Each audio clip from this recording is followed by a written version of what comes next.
Walton. So let's do it one at a time and be sure we can get them planted properly. First, let's go to Mike Rogers. Mike, are you there? Yes, I'm here. Okay. You hear me okay? Yeah. All right, good. Let's see if we can bring Travis on. Travis Walton, good evening. Are you there? Yeah, I'm here. Oh, excellent. We've got you both just fine.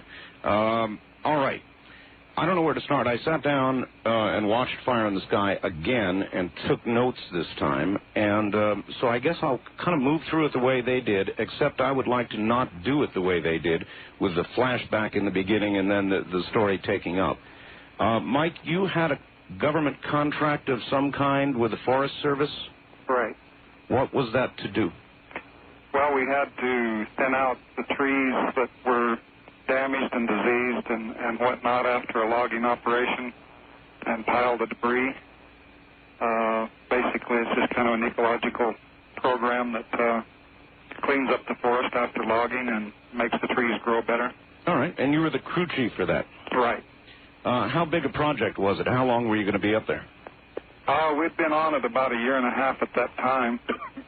Oh, I see. All right. So it was a pretty good sized contract. Exactly. You were married at the time, Mike. Are you still in a divorce status? Right. I haven't been married now for many years. Okay. I guess at the time also the movie went into the thing that you had some financial troubles. The movie took a few liberties. I wasn't really having financial troubles. I was having troubles trying to live the American dream and have quite as much as I wanted, I guess. Mm-hmm. And then it covered a little piece where Travis drove up on a motorcycle and wanted to start a motorcycle shop there. Is that right, Travis? Yeah. So you did do that? Well, we had, various businesses we thought we might get in together, but, the motorcycle thing was more kind of my idea. I don't know that Mike and I had plans together. So the movie at least was pretty true in that area? Yeah, I was kind of into motorcycles at the time. All right. Still am, I guess. Yeah. Scene shifts, and you guys are on the way up to the mountains to do the contract. And on the way up, Travis, you got into kind of a bit of a friction with Alan Dallas. Yeah, well, he was kind of a wild guy, and he'd had a little friction with probably several of the guys on the crew at various times. You guys arrived okay at the work site then, worked all day, left the work site around dark. Was it already dark when you left? Well, not quite dark. It was getting dark. The sun had gone down and it was darkening. Okay. Then you, on the way down, I guess, you both saw something, some sort of glow or fire in the sky. The way the movie made it look, I've seen fires at night, and it looked just like a fire in the distance, kind of lighting the horizon. Is that about right? Well, we could see it through the trees, and, first we didn't know really what it was. We thought it might be a forest fire, but it was more of a golden color rather than a red color. And then it apparently moved? Well, did it look like a fire was spreading, or did it look like just the whole thing was moving? We were just puzzling over a lot of different things. Nobody really talked about it while we were looking at it because, there wasn't that much time. We saw it, and, I heard the guys kind of one by one fall silent from, the various conversations that were going on. So I assumed that they were all looking at what I was looking at, but nobody said, starting analyzing out loud what it was. There was more, what was going on inside of our heads. If you'd have had to guess then, would you have said fire or plane crash? Well,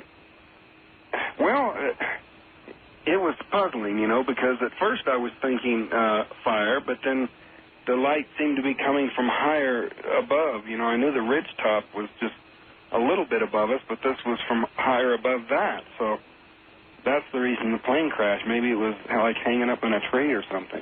And I guess we ought to identify exactly where this was. Where was your work site?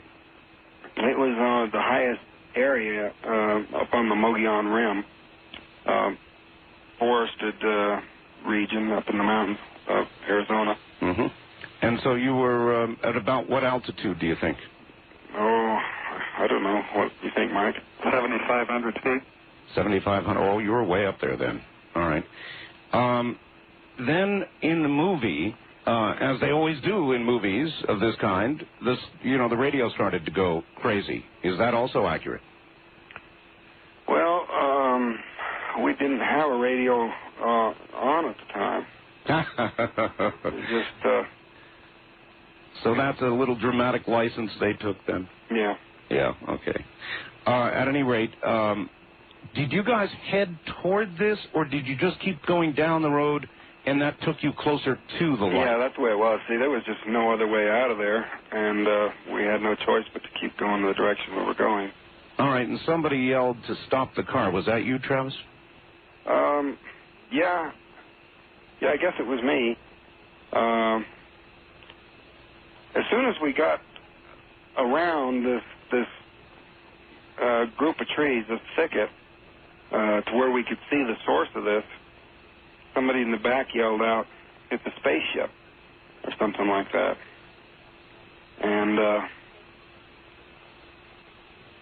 I mean, it was unmistakable. It was so close that, everybody knew what it was right off the bat. Nobody needed to say what it was. Okay, in the movie, and again, it's, I'll tell you what the movie did, or I'm sure you know what the movie did. They showed it to be a craft, but then at other times they showed it to be sort of a living light almost.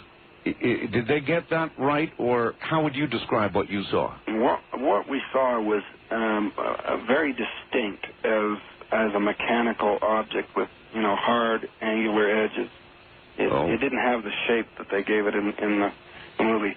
Now, the guys described it as looking to be the color of molten metal coming out of a blast furnace. But, they're talking about white hot, golden hot, Sure. So, they gave the craft in the movie a kind of a molten red, flowing sort of look that wasn't really the way it was. How if you had to judge, either one of you who saw it, how far above ground was it? If you were going to guess. Oh, I don't know, 20 feet. 20 feet? Oh, that's not far. In other words, it was way down below the tree line. Yeah. Oof. So that's close. That's a close encounter, all right. Then the movie, Travis, shows you getting out of the truck. Is that right? Yeah. I was thinking that this thing was just going to zip off and be gone. The way it is when you catch sight of a wild animal in the woods, you're just going to glimpse it and it's going to be gone. And so I was in a hurry to get up to it before it left. But here's where I got to stop you for a second, Travis. In the horror movies, when inevitably the lady, you hear this noise, this horrible noise, and inevitably she goes to one place she shouldn't go, down to the basement, where something eats her. So in other words, here you are with a pretty frightening thing going on, a ship hovering, 20 feet above the ground or something, and you get out of the truck and go under it? It's kind of a crazy impulse.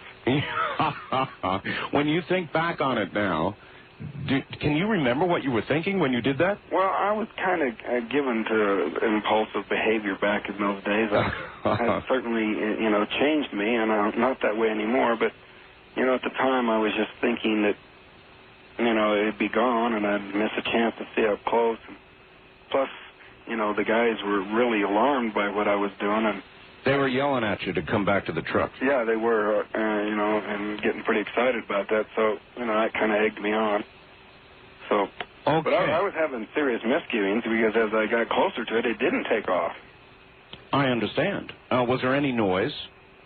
Yeah, it was a very strange sort of a sound, kind of a high-pitched, cyclic sound with some real deep tones that just, seemed to be so deep you almost couldn't hear it. Would you describe it as real loud or just there? Well, it was just there. It wasn't tremendously loud at first, but then when I got closer, and it suddenly got louder and it started to move, and it rose up a little bit, and that really scared me. And they're still yelling at you, Mike. I'm sure you're still yelling at them from the truck, right? Oh yeah. Is your recollection of it, Mike, like his regarding the craft itself and the noise? Oh yes, yeah. In fact, there's little difference, if any, between all the guys that were there in the descriptions of everything concerning it, from its distance to its size to its look and the sound that it was giving off. Okay, at this point, there's what, 6 of you in the truck? There was that? Well, 6 in the truck, yeah. 6 in the truck and Travis 7. out there under the craft. So there's Travis under the craft. How much time went by, Travis, before your memory either ends or that bolt of light hit you? It was just seconds, because as soon as it started to move, I jumped for cover and resolved. I made up my mind to get out of there and get back to the truck like they were saying. Mm-hmm. And as soon as I raised up to go, wham, that's when I went out. Just at the very moment common sense overtook you.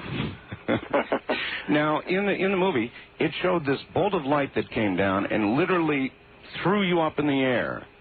Is that accurate, or is that dramatic license? So what they did there in the movie didn't quite look the way it actually happened. In fact, the movie didn't make it quite dramatic enough. The movie did some things that were a little exaggerated. In other places, they under-exaggerated, and that's one of the places where the movie didn't make it as dramatic as it was in real life. The thing that hit Travis, whatever it was so powerful that it blew him back like an explosion. It didn't gently lift him up and throw him back like that. It was his going backwards was the result of a very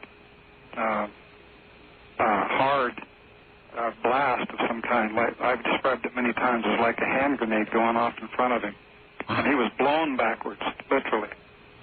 Wow. And Travis, is that where your immediate memory ends? In other words, were you out cold? Yeah, I just kind of felt a numbing sort of a shock, but it was just, I was out instantly. Out instantly. All right, then at this point, we shift back to you, Mike. There he is, laying on the ground. Looks like he's been blown up by something. And that's when the panic hit the fan, I guess, with you guys. At least that's what the way they showed it in the movie, and I can imagine that's the way it was. What did you guys think? The movie depicted that real well right there. It's almost identical to what happened afterwards. I mean, total panic. It wasn't. I don't even know if it showed in the movie 2 or 3 seconds before I hit the gas. I think I hit the gas more or less immediately seeing him hit the ground. You thought he was dead? Well, he looked dead flying through the air, and he sure looked dead when he hit the ground on his back. He didn't even flinch, didn't make a motion when he hit the ground. Okay, Stuff rolled up around him, and we were headed down the road. I can imagine you were, and you say it was almost immediate. You didn't want to end up like you thought he was. Right, it was a panic situation. All right, so then they showed the truck just careening down this road. I don't. How fast were you guys going? Do you remember? If they could have actually taken footage of that truck going down the road, it would have looked almost exactly like it did on the movie. Wow. And then careening is the right word, hitting things. Oh, yeah. Mm-hmm. Oh, really? Smacked the mirror, busted the mirror off, you know. There were actually humps in the road, which they didn't show there, humps that were bulldozed up mounds of dirt to prevent erosion. And every time I'd hit one of those things, the truck would go flying. Oh, mackerel. And, crash down on its shocks real hard. And all right, yeah, it was a real crazy panic flight. How far down the road, still going down the mountain, right? How far down the mountain did you get? How much further away from the scene did you get before you started talking about stopping and going back? Probably not even a quarter of a mile. Me and Ken Peterson, who was sitting right next to me, the one sitting between Travis and I on the front seat of the truck, he was the next oldest to myself. He was only 2 years younger than me. He was 26, I was 28. Mm-hmm. And he was like the next oldest. Travis was actually 4 years younger than that. But Ken and I both seemed to realize about the same time that, here we are flying down the road like this. But it was like, as soon as I could see that it wasn't following us, as soon as you could tell from looking in the rearview mirror and the other guys looking back, and it's not following us, whatever it is, it's still way back there. We've got a quarter of a mile distance between us. In fact, in the trees, we've lost sight of it. And then not quite so panicky. It's like, what did we do? We left Travis back there. Yeah, in a way, you're like Travis. Common sense returned about a quarter mile down the road. Right. So it hit both of you really the same way, utter absolute panic. I do understand. And so then you finally stopped the truck, is that right? Yeah, did stop the truck a quarter mile down the road, just hit the brakes and stopped. All right.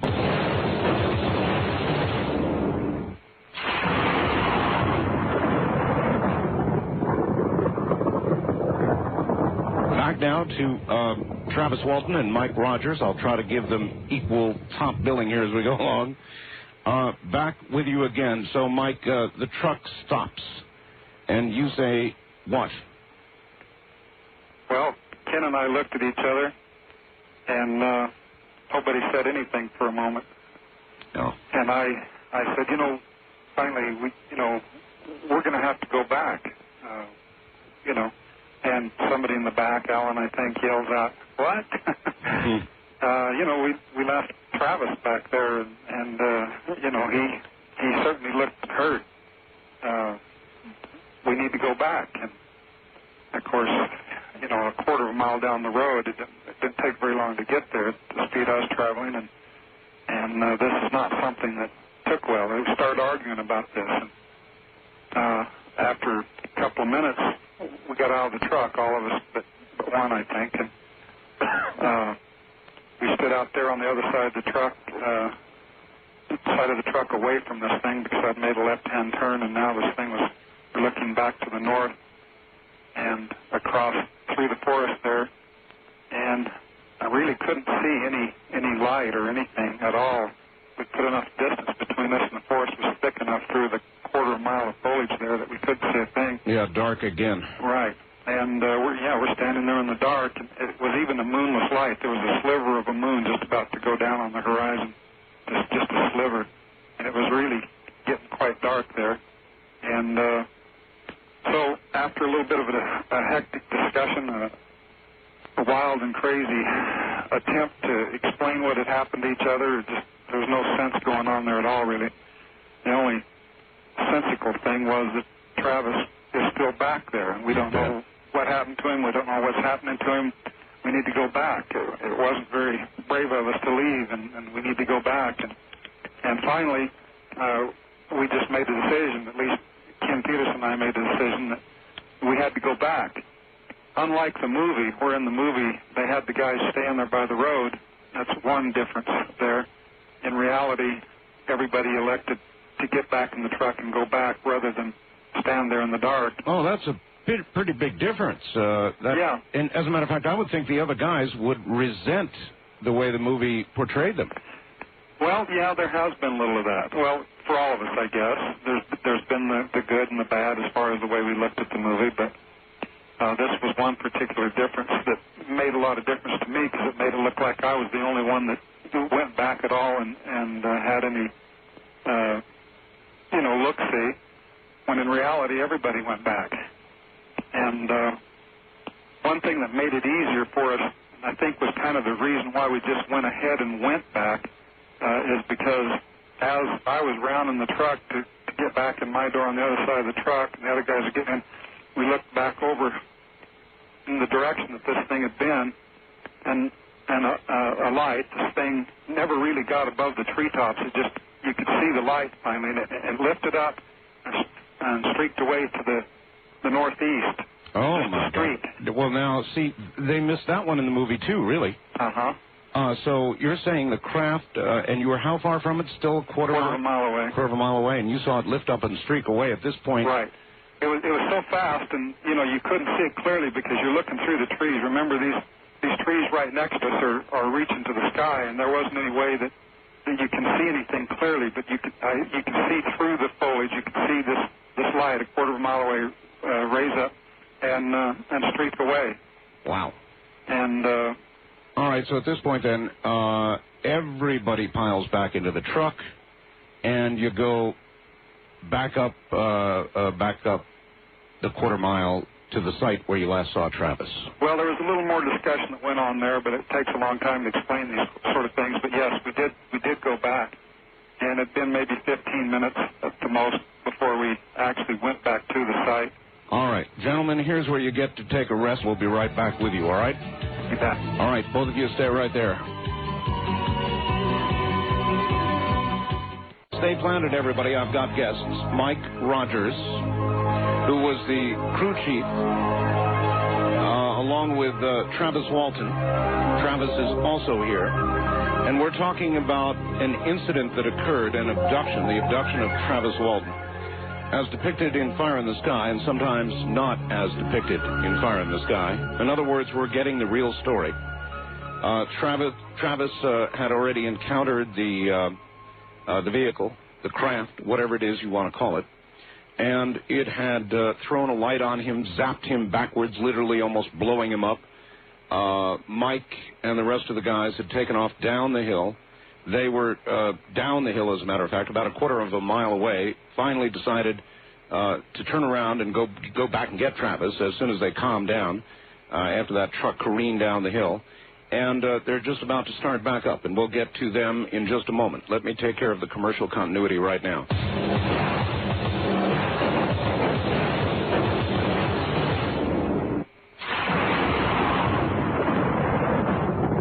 Back now with Mike Rogers and Travis Walton. Welcome back, both of you. Yeah. Okay, Mike, so here you are, I guess, headed back up the hill with everybody in the truck. You're going to find Travis. And I take it you go up a little slower than you came down. A lot slower. Yeah, we headed back up there, and very, very slowly, very cautiously. We were still in a mild state of panic. I mean, it wouldn't have taken much to cause us to turn around and run, but we were headed that way, and we did get back to the site where this had happened. Upon doing so, since the thing was gone and there was no trace of it, it took a little bit of time to actually make certain that we had the right clearing.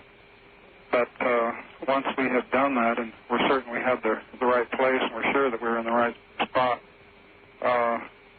we took a flashlight out of the glove box and shone it around there while we were still in the truck. Not seeing anything, shone the flashlight into the clearing where Travis had fallen, and he wasn't there either. No depression in the ground like in the cartoons, you know, a Travis Walton depression in the ground? Well, nothing like that. This was 90 to 100 feet away where he fell, 90 to 100 feet from the road. Right. And so, you couldn't have seen a depression from that distance. But there was a slash pile, a pile of logging debris there in the middle of this clearing, which Travis had been standing next to when he'd gotten hit. And so we used that as kind of a locating device, and he wasn't anywhere in that clearing that we could see. Brother. So we just shone the light around for a while, still being very cautious, very timid, frightened, completely mentally overwrought. Just, emotions were at a high point. You were probably in a state of shock. Oh, yeah. I'm sure that we were. I mean, I know what shock has been explained to me like, and I was definitely in a state of shock, and the other guys later on explained their feelings of it similarly. But we eventually pulled the truck up into the clearing where the headlights of the truck shone right into the clearing and right where Travis had fallen. And then there was another discussion that had to take place about getting out of the truck and looking around. And again, it was a unanimous decision that everybody do it together. Rather than me or Ken getting out, everybody decided to go with us rather than stay in the truck alone. Mm-hmm. So we were all walking around out there, but we were all very close to each other, shoulder to shoulder. Sure. 6 men, and just as close together as they could get. I understand. And we had the one flashlight, but we walked up and down the ridge. We looked for everything. The only tracks we could find, which were barely visible in the pine needles intermittently, a heel mark in the edge of the road that I saw before we got out of the truck. And then, you could see the pine needles were disturbed there where Travis had fallen, where he had stood. But that was the only sign of him. There was nothing else there. and there were no footprints in the road leading out. But, you know, from what we saw of the way that this thing hit him and how he flew backwards and how he hit the ground, it was pretty unanimous feeling among us that he wouldn't have gotten up from where he lay, you know. So he had to be taken. Yeah. Well, everything put together, all this put together, it made that very strong. And by the time we left there to head back down the hill to notify the authorities, we felt that he was taken. I mean, it was a real strong feeling. We had no other explanation. And we know that he didn't walk out of there. We know that we didn't feel he was hurt in the first place. You know, he looked dead when he hit the ground, and we were certain that he had been abducted. All right, so you guys drove back to town, probably half in a state of shock the whole way, and reached this cafe gas station that they showed in the movie. Is that accurate? Fairly. There wasn't a lot of people around. Like in the movie, they added more people and whatnot into that. But what actually happened is that we stopped there. In fact, on the way into town, see, I wasn't the one that actually made the call. I guess they just chose to use my character throughout the movie there in certain places. They do things like that to simplify movies. I understand that. So. And because you had been the crew chief, so in certain, they would imagine that you would act in. Who did call? Well, a guy who they even changed his name in the movie. His real name is Ken Peterson. In the movie, they called him something else. I don't remember right now what it was. Had you guys made a decision, all of you, that you would call? I mean, you knew. No, that was the problem. I would have called normally, but I was against it. I didn't believe that we would be believed. I thought that we should report it as a person in our crew missing. Somebody got lost, and try to get somebody to help us search for him. In fact, I didn't even want to notify the authorities. I thought we ought to just get some people. I didn't have a deliberate plan in mind. It was just go up and find Travis. Yeah, I just knew that we needed to look for him before the authorities were notified, because I just knew that they would not believe this, you know. Yeah. And that was my feeling. So this was a discussion on the way back into town. And so by the time we got there, it was Ken Peterson that called, and the reason he called was because he was very firm. He was the guy in the movie that was, even though they changed his name, he was depicted as the choir boy, the steadfast... the church-going fellow. The church-going choir boy, right. Yeah. Never told a lie in his life, and that's a very accurate description of Ken Peterson. And he was very adamant about reporting this to the authorities. He wouldn't take any other thing for a way of doing it. I mean, he was firm on that entirely, and so he's the one that called. And he called... He didn't know who the authorities were, but the call that he made there in Heber connected him with the Chuck Ellison, who was a local deputy there, Navajo County deputy. Right. And he's the first one we talked to, and then after talking to him for a while, and I don't think that Chuck Ellison believed it at all, just like I suspected.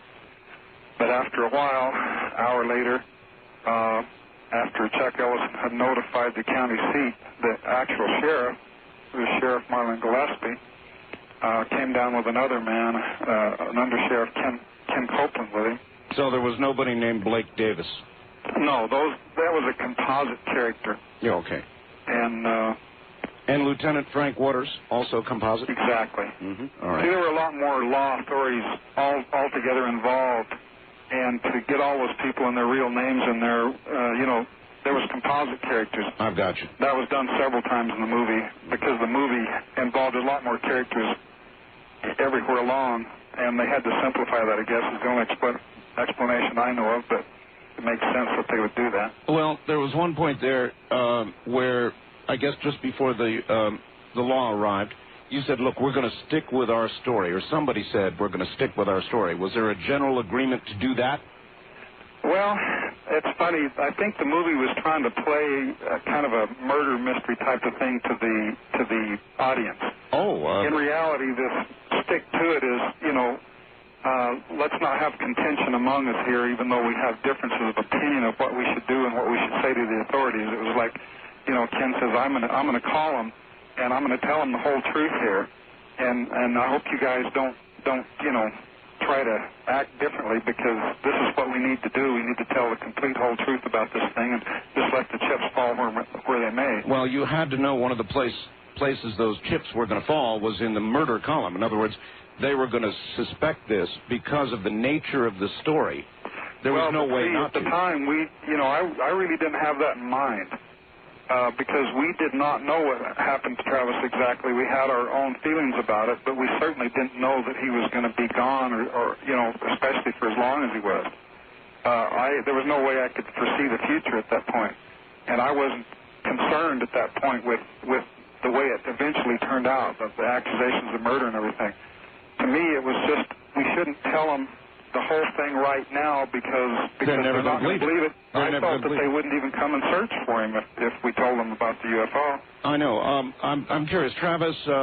I don't mean to leave you out, but this is the part where you're left out. Travis, when you hear all this now, about all that went on and what they thought and what they did, I know that after the whole thing, you felt, according to the movie, some resentment that Mike and company didn't stay there and try to get you, that they took off. When you hear all of this now from Mike and others, what goes through your mind? I mean, do you suddenly understand, or do you still feel any resentment? Well, I felt less resentment than Mike might have believed for a while.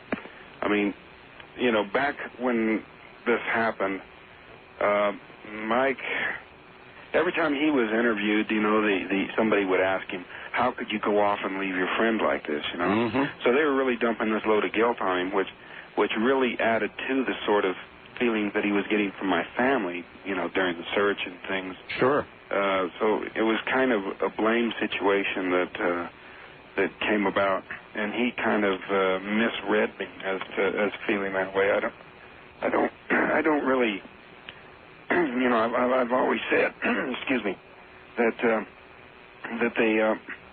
They did what they had to do. Yeah. But, in a similar situation, I can't see that it would have made any sense for anyone to have done any different than they did. Jumping out to the end of the movie for a second, or the story, was it a year and a half that you guys really didn't see or talk to each other? Was that accurate? Yeah, but, there were some other things involved there, too, but that was a part of it. Mm-hmm. Did you really get together, the two of you, at the end, as they showed, go back out to the area? We've been out there a few times. It's something I try to avoid. All right, back now, Mike, to you. So this went on. There was 5 days of pure hell. I mean, Travis was gone for 5 days. What happened? You talked to the police the first time, I guess. They arrived, and you started telling them this story. Yeah, it was a very harrowing 5 days. Believe me, it was the worst 5 days of my life, and it didn't get much better the next several days after that. But the sheriff, although he's always held a line publicly that he's skeptical, I think he was the only one of the 3 police officers that we met with that night that gave us a glimmer of hope. He partly believed, at least. At least his mind was open to the possibility that what we were saying altogether was true. Well, here's a guy who probably knew you. It's a pretty small town there, and he knew your characters, so... Well, in reality, he had actually had a sighting himself not too long before that, a few months or years before that. And I guess from what I've heard, this was what made him at least open-minded to the possibility. He never just totally believed it, but it left him open enough to where he could take what we were saying serious to an extent. Sure. And it made it possible for them to go out and conduct a real search. Which they did. I guess the movie showed helicopters out. Oh, yeah. It was... dog teams, the whole thing. 4 days worth of searching altogether. How many men were involved in that? Oh, gosh, 50 to 100. I don't know how many. I'd just be taking guesses. I don't think anybody knows that actual figure, but it eventually involved aircraft and helicopters and dogs. And, what's funny about the search, the one thing that I always bring up about it that the movie never showed, is that this search was so thorough that these guys would come back from a jog out and around with their hands full of debris that they had found in the woods. Mm-hmm. Everything from pop tops to beer cans to old oil bottles, you name it. Old pieces of logging equipment, pieces of cable and whatnot. They literally slicked those woods up, and they'd come back and throw them in the back of the pickups, and they had piles of debris there that was gathered up. This is how thorough the search was. They were looking for every little speck or clue that they could find and managed to clean up the forest in the process. And I thought that was kind of funny. I always have since then thought that was kind of an interesting little part of the whole thing. Well, it's interesting because they didn't find even a trace, did they? Right. Not so much as a footprint. Wow. So Travis was gone. In other words, he wasn't... there's no way we could imagine he was conked out, unconscious somewhere in the area. They'd have found him. That's right. He would have been found. That's really the truth of it. Well, all right. So they didn't find him. Were you up there during the entire time of the search? Not every single hour of it, but Yep. almost. All right. Meanwhile, back in town, at this point, how many people started thinking that you had... the wild one, they called him, I think Alan Dallas, Right. had dispatched Travis? Well, there were people who thought that almost immediately. In fact, in the movie they have Travis's brother called Dan. Right. This is another composite character. In reality, there were two brothers. One's name is Dwayne and the other's name is Don. And Dan was a name in between, combined the two brothers together. In reality, one brother was very supportive because he believed this, because he had an experience himself a few years before that where he had seen something fairly close range in the woods while he was hunting. The other brother was totally the opposite. He was hot mad. He was certain that foul play was involved, that his brother had been murdered.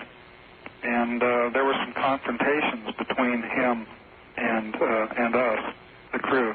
Well, I'm sorry to say it, but I have sympathy with that. I mean, if somebody, by the way, you two, I've seen a craft myself, so I have a lot of sympathy with the story you're telling. But if you came back with a story that, sorry, your brother's gone, may be dead, we saw him hit, he looked like he was dead, and it was aliens, that story's not going to go down real easily. Well, that's what I say. It's funny. The one brother took it that way. He believed that foul play was involved, while the other one, the one that knew me best, was completely supportive and believed everything that we said about it. So two brothers, full brothers, took it exactly opposite from each other. Interesting. Yeah, and that was kind of the whole mode of the town there. That summed up the entire reaction of the town. You had those that were almost completely supportive, and those that were just those who believed that we had murdered him or the whole thing was a hoax or something. But it was very divided that way, almost down the middle. And that's what made for a real wild situation in the town there for several days. In fact, ever since, really. Well, the fellow they called Alan Dallas, the bad apple or the bad seed or the drifter, was he as hot-headed as they depicted him to be in the movie? Yeah. He was? Yeah.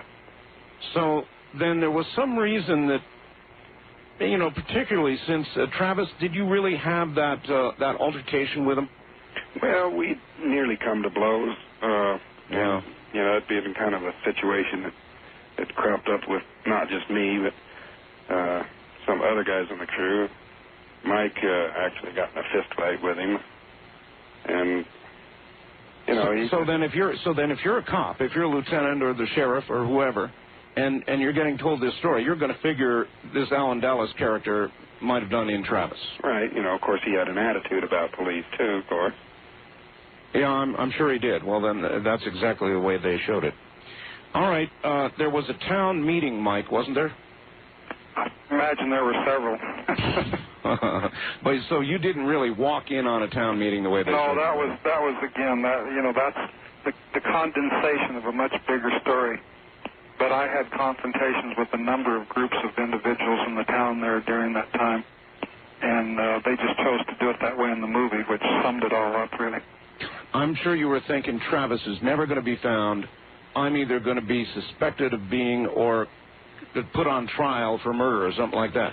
Yeah, by the fourth day of the search, by the second day of the search, those accusations were beginning to arise, and by the end of the fourth day of the search, they were hot and heavy. It was full-blown, yeah. All right, you two, hold on just a moment. We'll be right back.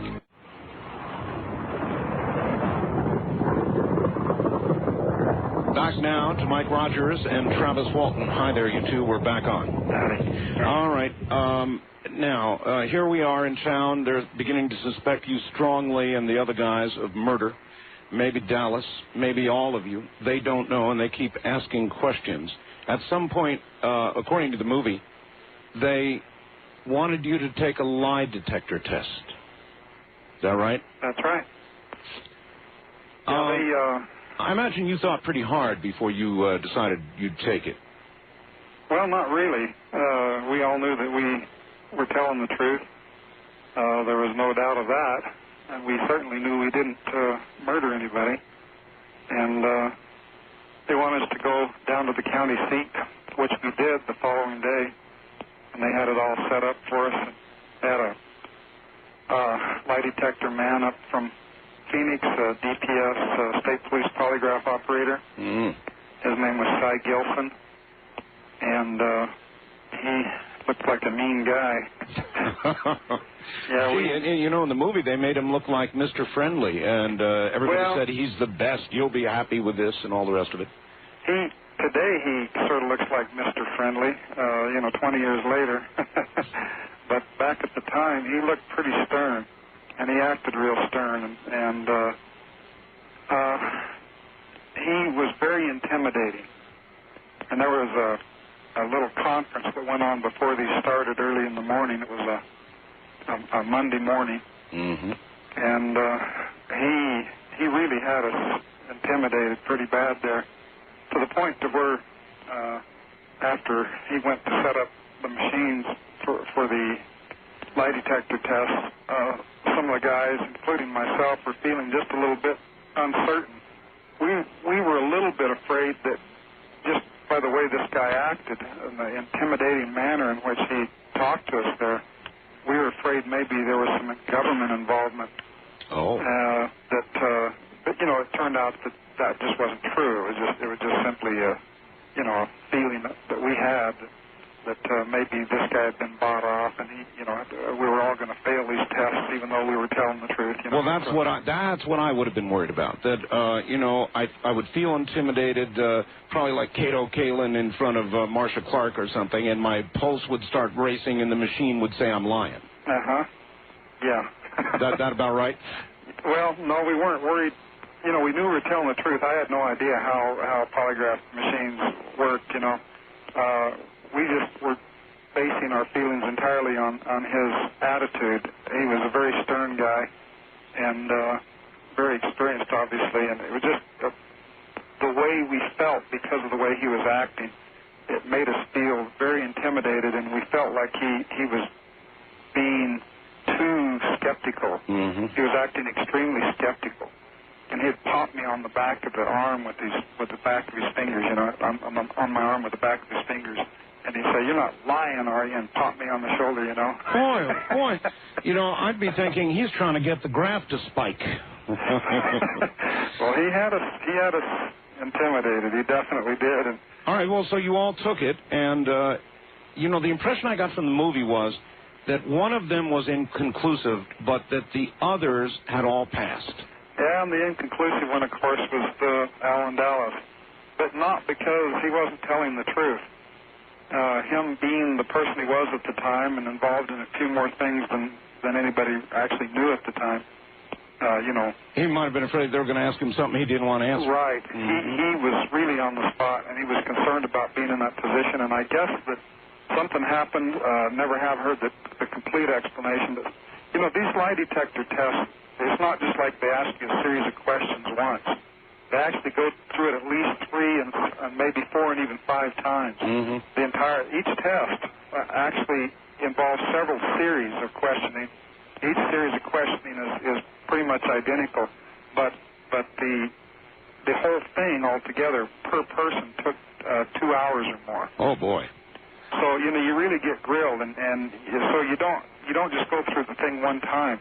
What happened is Alan had gone through like 2 run-throughs of this thing, and somewhere along the line, and more or less in the middle of the testing series, something happened between him and the examiner where Alan got mad, thought that indeed this guy was bought off by the government for some reason, and that in combination, that feeling because of something that the examiner had said to him. And so he gets up and he pulls himself loose from the machine and he stomps out of the room and came back. And I think he was like the second one tested. There was one before him, and he had drawn the straw for second, and I'd drawn straws for like fifth or something like that. So at that point, I volunteered to go in ahead of my scheduled 5th place in line and went next after Alan because I figured that somebody needed to cool the situation down. I knew that we couldn't just all get up and walk out because of Alan's anger, because knowing Alan's personality, I figured that his reaction there was more his personality than anything. And we didn't want to have this thing end that way. So I went in next, and the examiner kind of explained a little bit of what happened with Alan, but he wouldn't tell me a whole lot. He just said, well, he thought I was the next one in, and only those guys knew who was in order because we'd drawn straws among us to go, in order. But once in there, he went ahead and convinced me by talking to me that he was on the up and up, that there was nothing, going on here. He hadn't been bought off. He was just doing his job. And he was going to give you an honest test. Yeah, exactly, and that's the way he presented this to me. So I went ahead and was tested then. And the whole thing, went normally, and then the next couple of guys came in, and everybody got done. It didn't finish until late that night because it took so long for each one. Ooh, that's a big process. Yeah, the examiner really went through a day there. And then they kind of at the end of that day, they said, well, everybody seemed to be telling the truth, and there was one inconclusive, would you say, is Dallas. I want to clear something up about Dallas before we go on. Travis, Dallas had a cut on his hand? No. No? Well, he may have cut himself at work, but it had nothing to do with any fight that we had. So that was movie stuff. Yeah. They were trying to imply that there had been some fight between you and Dallas where he might have gotten that cut. Yeah, there were theories, about chainsaw murder and that sort of thing. And, the movie went out of their way to sort of add suspicion or questionable circumstances that weren't really there. Well, they need a story. Like there was no National Enquirer in the truck that day, Oh, really? No. Now, see, had I been you, Travis, or you, Mike, I'd have been really angry about that because the clear implication was you guys were sitting around the truck, yucking it up, drinking some beer or something, and read this story and decided to perpetrate a hoax. That was the clear implication, wasn't it? Yeah, well, that was the reason they threw that in there, was to add suspicion. And the movie, ignored a lot of, corroborating evidence and threw in a lot of suspicious things that never really even happened. Yeah, but that one would have made me angry. Would have made me angry. Because it cast doubt on all of your characters. Well, there is one thing Travis passed over there between him and Alan. Alan did nearly hit him with a tree that day. Yeah. Oh, that was true then? Yeah. I'll be darned. Did you think, Travis, he was out to get you, one way or the other? Or pick a fight with you or something? Well, yeah, and I think that that may have contributed to his anxiety in the testing, because the thrust of the question was, do you harbor ill will towards this guy? And so, even though he knew he didn't kill me, he was in a situation where, if he denied ill will, sure, he'd be lying on the test, and that would show up. And if he admitted it, then they would just fuel the suspicions that were directed towards him, and so I think that kind of added to his anxiety there. All right. I'd kind of like to, Travis, try and ask you about what you can remember. The movie, Travis, showed, of course, very specific things. The movie showed that you were in a cocoon-like area, almost like a beehive or something. Did they take this from your description, Travis? No, they just, as a matter of fact, the script that I was given didn't have that sequence aboard the craft in it at all. It was totally missing from the copy I was given. Yeah, I understand. Travis, what do you remember? Well, there were certain things that occurred in the movie that, sort of symbolized things that I underwent, left you with the same kinds of emotions. But as far as the actual events were concerned, none of it was really there, except in symbolic form. There was no cocoon. There was no... The ship itself looked very clean and hospital-like. It was not all trashy and organic. That's very different. Very, very different. So, you lost consciousness, obviously, when the light hit you. Right. And what is the first thing that you can remember after that? Just pain. I was just coming to, and I was in a lot of pain. And I didn't come to very quickly. It was kind of like in and out for a long time. And I was kind of half conscious and half wondering what had happened to me. I could hear movement around me, and I even remembered approaching the craft, but I figured that I'd been injured somehow and that I'd been taken to a hospital. Were you lying on a table or in a bed? Yeah, I was lying on my back, and there was a light above me. And I know what you mean. You're kind of half conscious, in and out, in and out. I've been there myself. So you slowly came toward consciousness. Yeah. And there was this thing lying across my chest. It was kind of like holding me down. I wasn't moving too much because it hurt, and I felt really, really weak. But when I finally got where I could focus my eyes and made out these faces that were standing over me, they were not doctors. This was something that just totally blew me away, is the appearance of these creatures. Can you describe them? Can you remember generally how they looked? Well, they were humanoid. They were just large eyes, kind of large cranium, no hair. No hair. It was just such a shock. It was just, combined with the pain and not being able to breathe, it just flipped out. Were they just standing around you, or were they communicating among themselves? Can you recall? Well, they were, kind of standing over me. At least one of them was closer than the others. And when I saw them, I just involuntarily sort of lashed out at them.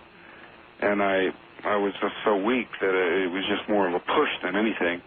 And my arm hit him in the chest and knocked him back into the other one. Did he feel... I've never talked to anybody who's hit an alien before. Did he go over easily? Yeah, it was much lighter than I expected. Huh. Even though I was so weak, he just fell back quite easily. But he was solid substance. Yeah, sort of soft and spongy, but, it was as real as anything. And he got pushed backwards. Yeah. I was in a lot of pain and having a lot of trouble moving, but I managed to get to my feet and back away from them. Their thing fell off of me. What fell off? Well, this instrument. I don't know what it was. I don't know what they were doing to me, but whatever was going on, I was putting a stop to it. Did you have a feeling that they didn't expect you to wake up? Well, looking back now, but at the time I was just total confusion. I was in such pain. I wasn't really fully conscious, but at the same time I was, just hysterical. So it was just kind of this animalistic sort of instinctive fear. Yeah, I hear you. I would be too. Just screaming and lashing out at them. And they stopped when I did that and turned and left the room. Simultaneously, they all just turned and went out the door. Huh. Oh, there was only one way out of there. It was, can you describe the room? You said it was like a hospital. Was it really hygienic, white color, or? No, it was metallic, but it was just very bare and it was featureless. Incidentally, did you have any sense of movement, Travis? Presumably you were in a moving craft. Could you... No, I felt no movement. No movement. I didn't hear any sounds, like mechanical sounds in the distance either. And, you know, I wasn't in the most tuned-in state, but, you know, I just don't have any memory of anything like that. All right, let me try this. From the time that you were hit with the light until you began to raise from unconsciousness, how much time do you guess passed? You know, that's something that really bothered me because, you know, the time that I recall aboard the craft, you know, even though I was hysterical, and it kind of affects your perception of time. Sure. Couldn't have been more than an hour or so at the most, probably less than an hour. And in this span of time, even though I was missing for 5 days and 6 hours, I don't know where in there this conscious period occurred. Whether this coming to was soon after I was taken on board or later on. Well, how much, if you had to guess, how much total conscious time can you remember spending in that craft? There were 5 days in real time that went by. To you, how much time went by? Well, it just seemed like a matter of minutes, you know. In retrospect, at the time, it was just like forever. I got to get out of here. It was just total panic. But, you know, it was just less than an hour probably. So it felt like less than an hour in the craft total? Wow. I don't know whether there was some sort of time dilation or contraction effect going on here, or if I was just unconscious the rest of the time. Maybe it was your last. It was the last hour before you were actually returned. Maybe you were unconscious for a very long time. I know that in the movie they examined you when you got back, and they said you had not eaten or had anything to drink in 5 days. Is that accurate? Well, the medical tests are kind of, I don't know. I need to look into this perhaps, but they say that if you haven't eaten for 5 days, that you'll have certain chemicals in your urine that will, you know. It'll begin to show up in your urine, yeah. No, but, you know, I don't know. Is that true of an unconscious person? You know, I don't know. I would imagine so. In other words, the body's processes, conscious or unconscious, continue. And if you have not had nourishment in that time, then I would imagine that would be so. So you spent an hour of conscious time in that craft. Did they ever come back into that room? No. I was afraid they would, though. I was really terrified of that. And they'd gone out this hallway down to the right, so I just took off to the left, just running. Oh, wait a minute. There was an open door? Yeah. Oh, excellent. I figured they'd have locked you in, but they didn't. No. So you just walked out? Yeah. And they went to the right, so you went to the left. Yeah, that'd be my choice, too. Yeah. Well, I tried to find a way out, and push some buttons and controls and things, you know, trying to open a door. Crazy, desperate sort of things, but this was interrupted by a person, a being coming in who I took to be human. I figured I was saved. And when he motioned for me to go with him, I went, thinking that, you know, he was, you know, saving me, rescuing me. Uh-huh. And he led me out of this craft. Out of a craft? Yeah. And at this point, it was parked inside of what appeared to be, well, it was either a building or a part of a larger craft. Wow. And again, I felt no movement, you know. Getting outside of there, the air was much more breathable. The light was brighter. Seemed so you were either walking out, you walked out of this one craft, either into like a hangar or a building or another craft. Who could tell, I guess, huh? No. But it was completely enclosed? Yeah, there was like panels where light was coming through, you know, whether these were artificial lights or actual sort of translucent windows, I don't know. But I didn't get too much a chance to look around. He hurried me out of this large room down a hallway to another room where there were some more people like him. All right, that's where we're going to have to break it off. You two take it easy for a few moments. It's a great cliffhanger point anyway, and we'll be right back. It absolutely is. I make no guarantees about getting to the telephone. We're going to let this story unwind as it needs to unwind. And in just a moment, we will return to our guests. Travis Walton, the abductee, Mike Rogers, the crew chief in the group, in which Mr. Walton was present when he was abducted. And we'll get back to them in just a moment.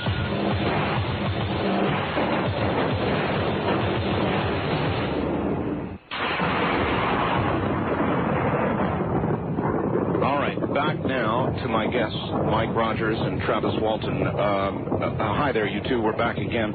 Travis, I just got a fax from somebody in Washington, and they asked the following. Though there are many questions I'd like to ask both Mike and Travis, my main question is why the human-type being, the one who showed Travis the star map, was never shown in the movie. Yeah, that's very curious, and I've always been really amazed at how many times I've been interviewed over the years in which this being is just kind of like excluded from the report. It came off that way from the very start. And to me, the amazing similarity to human is this could be the key to the whole thing. And for people to just ignore this. Maybe, Travis, the movie makers thought, gee, how pedestrian or how common to show somebody who looks like a human, and they wanted to just show aliens or alien-looking beings. Yeah. Could that be? Yeah, I understand the reason for it, but, in a commercial sense, but sure. For me, trying to figure out what's going on here, this seems to be a key element. Did this human type, was he as human as anybody else, or were there any differences? Well, there was something odd about his eyes that I never was able to really pin down, All right. Did he say anything to you? No. I was really trying, but I thought that maybe it was because of this helmet that he was wearing. A helmet? That he couldn't speak to me or hear what I was saying or something. But when he took me to these other people and they didn't have helmets, I started over with the same, torrent of questions, and they didn't answer me either. They just started to well, put me on the table. Where were these? Okay, he took you out of the one craft into what was another craft or a building, and to some other beings? Yeah, human-looking beings. Human-looking beings. And they just, put me down, forced me down on this table. I started to try to fight back at that point, and I was still too weak, and there were too many of them. And they put a mask over my face, and I went out real quick. In the movie, of course, it showed this really weird membrane-like stuff being put over you, but it was a mask, and you went out. It was anesthesia of some kind. Yeah. Apparently. I just went out real quick, and the next thing I knew, I was waking up on the roadway outside the town nearest where this happened. Okay, that's something they never showed.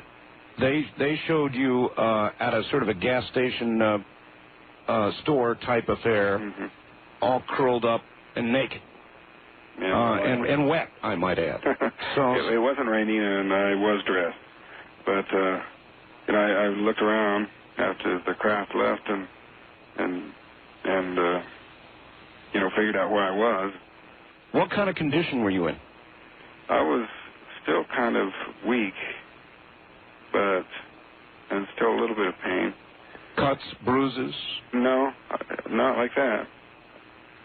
I was just kind of psychologically blown out, I was just really... Probably glad to be back on Earth. Oh, yeah. I just ran just as hard as I could down across the bridge. There was some lights on in this one building. Did you? Let me ask you, Travis. Did you know where you were when you regained consciousness and looked around? Did you recognize where you were? Well, at first I didn't, but I figured out the stretch of road and the lights down there where I must be. And then ran down into the town. The closer I got, of course, the more I knew it was the town. Sure. And, to make a long story short, I finally was able to telephone my family, and they came and got me. In the movie, of course, you telephoned Mike. Right. But you did not. It was another brother-in-law. It was another brother-in-law. And he came and got you. In the movie, it showed your condition was terrible. I mean, you were all curled up and screaming and not very with it.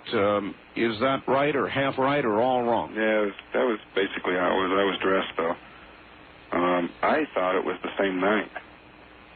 I didn't realize how much time had gone by. Wow. And then on the way back, they said something that kind of let me know, could feel your face. I had this 5-day growth of beard. And look at your watch, and so much time had gone by. It was quite a shock to me. I just kind of broke down at that point. As you look back on this now, Travis, do you think you were taken just because you were crazy enough to walk out there under that craft? Do you think they decided you were a target of opportunity? Do you have any idea what they wanted with you? Well, it's all just speculation, but a lot of people, try to suggest that they were waiting for us there, but, I think that it was just kind of an accident. At least I prefer to believe that this was just a bolt from the blue, so to speak, no pun intended. And that, it's just a one-of-a-kind sort of incident that I can just put behind me and get on with my life. Well, I know that you both really love reporters, don't you? Well, there's been a few good ones, but, we've had a lot of trouble with people getting it right, either intentionally or unintentionally. Well, I know I'm interviewed frequently myself by the press, and I worry most about that when you talk to a newspaper reporter, inevitably. I mean, it's like they have to get it wrong or something. Yeah, it's not, sometimes it's not like anything malicious. It's just basic facts, people's names, dates, places. It's just never right. Well, that's why radio's better. It really gave me a lot of insight into looking at the news. When I see things going on, I always wonder what really happened there. I understand. But a few of them have had it right. Yeah. Here and there. If you were to guess, and I know it is just speculation, but again, you think it was just all sort of happenstance. Do you have any guesses about what they did with you for that time? Well, it for a long time it was just something that, there was just it was like there was just a fragment of things, and you didn't really have enough information to go on. And it was just something that would have just driven me nuts, to try to piece something together from what I remembered at the time. So I just sort of put it out of my mind and tried to get on with my life and live as normal a life as possible and not just constantly delve into it. You didn't end up being consumed by it, wanting to go to a hypnotherapist and get regressed and all the rest of that sort of stuff? I was invited to go to a lot of gatherings and approached by people who had similar sightings. And to the greatest extent, I've avoided that, and just tried to get on with my life. There's a lot to adjust to and a lot to cope with. So. Yeah. When you go through something like this tonight with Mike and you sort of go back through the whole story again, is it like reliving it? Yeah, it never fails to just get me all wrenched up inside. And for a long time, I didn't talk about it hardly at all. But when the movie happened, I was kind of in a situation where, I was being pressed for large numbers of interviews all of a sudden. And I was afraid that it was going to just make me so sick of the subject I never could speak of it again. It would just build up to a point where it would get worse and worse. But actually, it's kind of had a desensitizing effect on me. Yeah. Even though, it's still there to a certain extent, I do, feel a little easier to talk about it than I used to. All right. Right at the end of the movie, Mike, this is for you, they rolled something that said, and I think this audience ought to know, that another lie detector test was administered, and every single one of you passed. Well, there were only 3 of us that took this new series of tests. What happened was there was a fellow by the name of Jerry Black who caught wind of the movie being made just as the movie was beginning to be filmed back in the summer of 1992. And Jerry Black approached the screenwriter Tracy Torme on the phone at first, and he was trying to get Tracy to cease the movie, to chop it off, because he said that, this whole thing is a hoax. Jerry Black was a personal friend of some major skeptics, although he himself is a believer in the UFO phenomena. And that was his first initial approach to this thing. And then after launching eventually a whole new investigation into the thing, because Jerry Black is a UFO investigator, he came to the point to where he thought, well, what we need now is some new tests, because the first tests, everybody took them, everybody passed, even Alan Dallas, of course, according to the police report that was finally came through after all these years, showed that Alan passed the part of the test that he took. Mm-hmm. But what Jerry Black wanted for his own personal conclusion to his investigation was a new lie detector test for me and Travis and Alan Dallas, who he considered to be the lead characters of the thing. Alan, because Alan was not only a lead character, but was the one who had an inconclusive test in 1975. So in February, first week of February in 1993, just a month and a half before the movie came out, we all submitted to a new lie detector test, and Jerry Black chose the same state police polygraph examiner, Cyrus Gilson, who then had, 20 years experience, something like that. He had been in it all these years since then, and he was a very experienced examiner at the time in 1975. And by this time, Cy Gilson had worked to develop equipment and machinery that is unbeatable and is computer-assisted in analysis.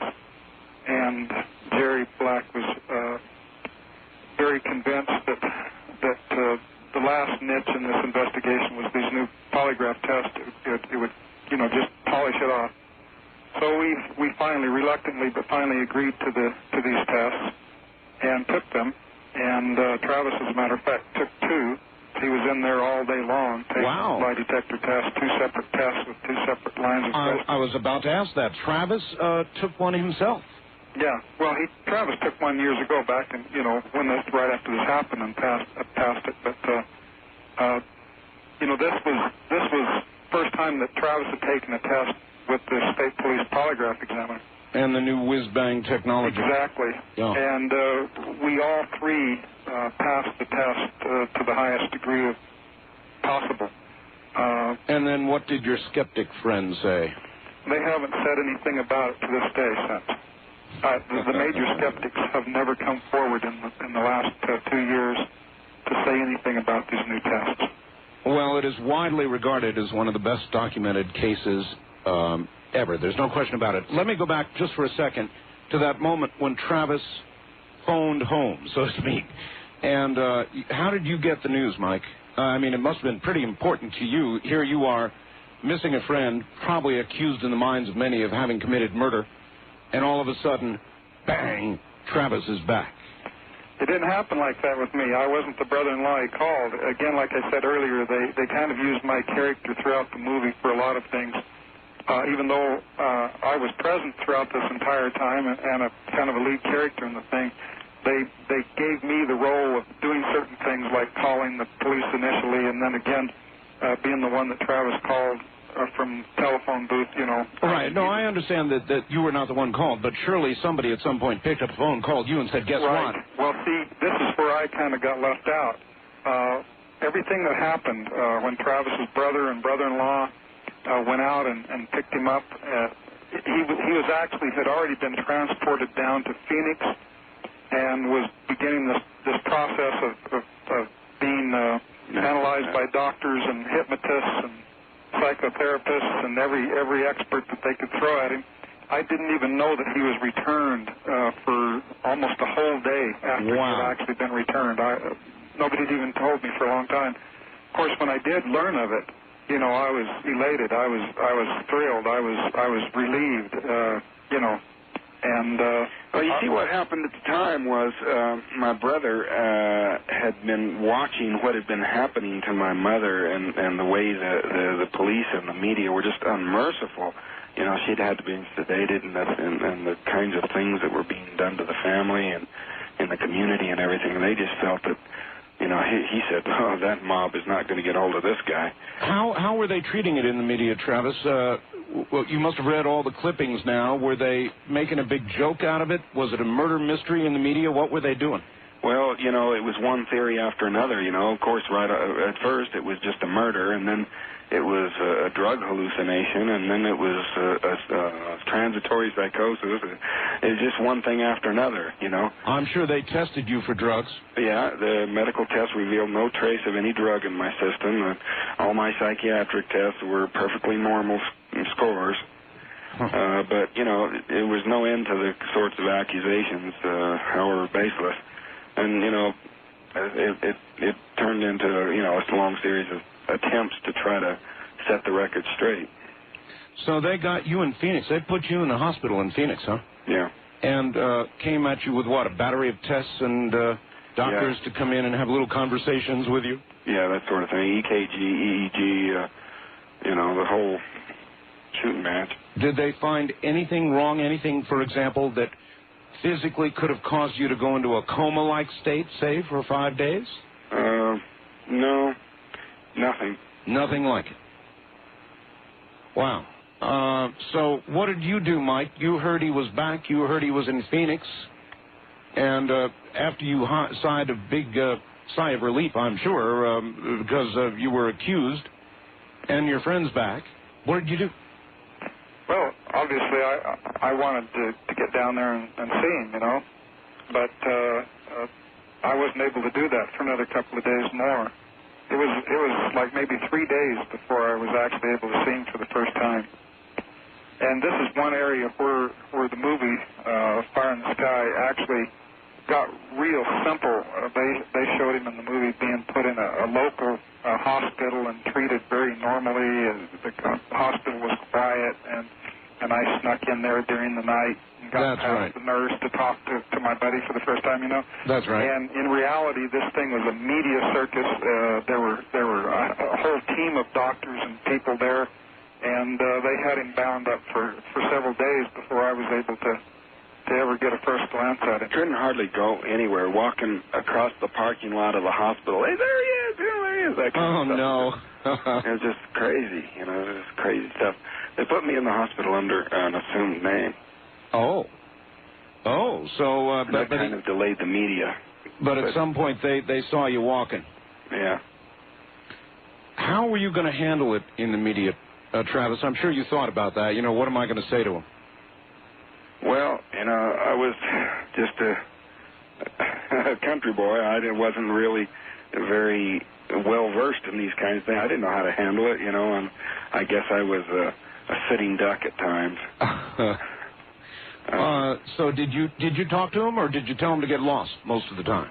Yeah, I just wasn't up to talking for quite a while, you know. You still don't like talking about it, do you? No, it's still kind of upsetting, but, you know, I feel that it's important to set the record straight. Maybe it's important for you, too, because every time you go through this, maybe a little, you know, like another piece of it or the pressure of it falls away from you a little bit. Yeah, just a little. All right, you two, stay put. We'll be right back to you. My guests, Mike Rogers and Travis Walton. The story of Fire in the Sky. Only this is the real thing, and we'll be right back.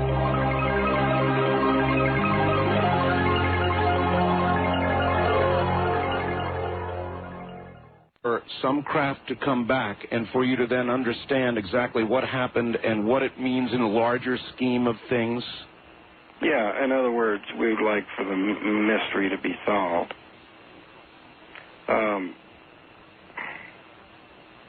You know, by somehow, some maybe not in being the person that gets out there and solves it, but, you know, it would be nice for it to be known. If it's going to remain a mystery, I'd just as soon get on with my life. Yeah, I can understand that, wanting to get on with your life.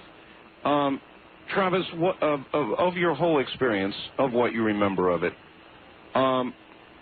what was the worst and most terrifying moment for you? I mean, when you flash back on it and you think of the worst, what was that worst moment? Well, you know, suddenly seeing them and the way their eyes just seem to look into me. Does that haunt you still? Yeah, it does, and that's been, you know, something that's been in the center of every feeling, you know, not exactly flashback, but when I think back, you know, that's the part of it that just is the most intense. Other than when some a crazy person from the media like me comes along and talks to you, is it getting now to the point where you think about it less and less, or does it still come to you regularly? Well, I work at not letting it. You know, when somebody brings it up, I never bring it up, and I just never bring up the topic of conversation. I can't blame you. Are the two of you now close? Would you both say you're close since it, or what? Well, we were close, you know, prior to the incident, and you know, we had a falling out in the interim, but we've kind of patched things up, and we're getting, you know, to where we more like it was before. Were you really close friends? Yeah. Best friends? Mm-hmm. What about the others? Do you stay in touch with them? Have they fallen away? They've just fallen away. Most of them, you know, are in other states, and we have rarely talked to them since this happened. Mike, for you, in the movie, it showed your wife at the time kind of in a crisis and not believing you, and ending up crying and not believing you. Is that about the way it happened? Well, she did believe me. That was, I think they just did that for some sort of personal drama there going on, and kind of an explanation for why there was eventually a split up between us. But as far as her wondering what to believe, that wasn't just her. That was all of our relatives, Travis's family, my family. I think everybody struggled in that way. And my wife at first didn't know what to think. And in the movie, they didn't actually show her saying that she didn't believe me. They just believed that by the way they did it. Yeah, they showed her crying as though she couldn't say, yes, I believe you, right, or something but like that. she did have an awful hard time with the community, and she was in a personal crisis as a result of that, and that was instrumental in our divorce. Well, I'm sorry. Are you still in touch with your children? Oh, yeah. As a matter of fact, eventually I got real close to my family. I've been close to my children, especially all along. But it's not like my family was taken away from me. We've always lived in the same town. What do you both think now, Mike? Do you think your family completely buys the story? I don't know one that doesn't. Travis, same deal. You think your family buys the story? Yeah. Well, you're both. You know, and a lot of people here in the town, you know, over the years, it's grown more and more in favor of it, because as one theory after another just sort of fades away, I mean, the evidence against it comes forward. You know, people are forced to face the facts, and you know, belief has grown. Well, I imagine it would, particularly with the latest lie detector tests. Yeah. The movie did a lot for it, too. And it's partly a personal thing. You know, a lot of people that I meet very often remark that, you know, they're skeptical, but after meeting me, it changes them. And, you know, all of the actors in the movie, you know, said the same sorts of things.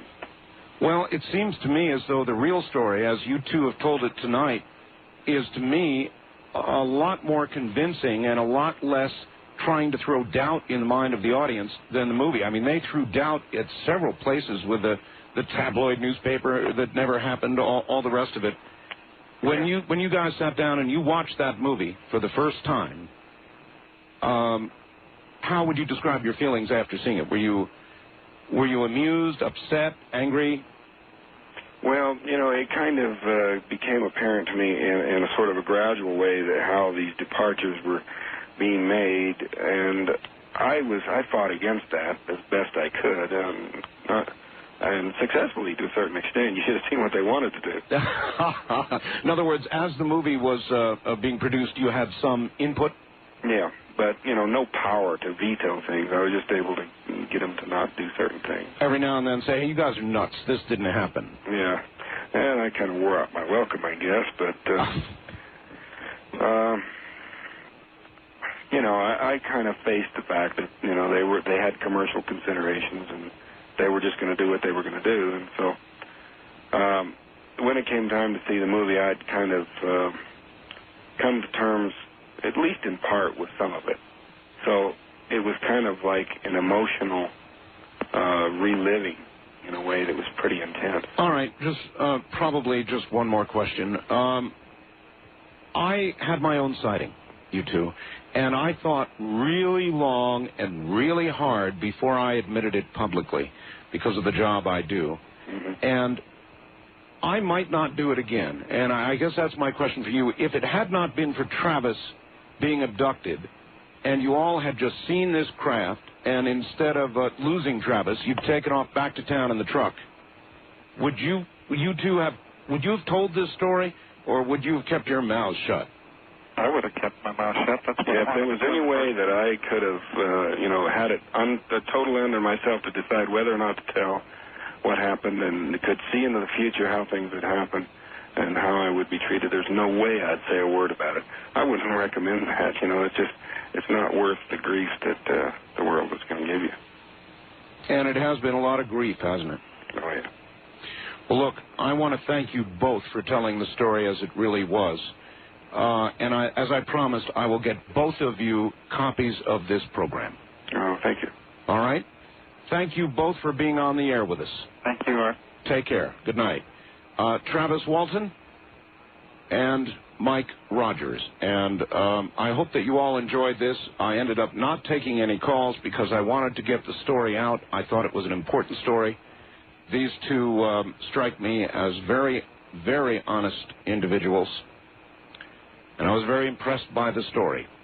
So I'd like to take a second out to tell you that if you would like a copy of this program, and I can imagine that you would, it's probably one of the best renditions of the Travis Walton abduction.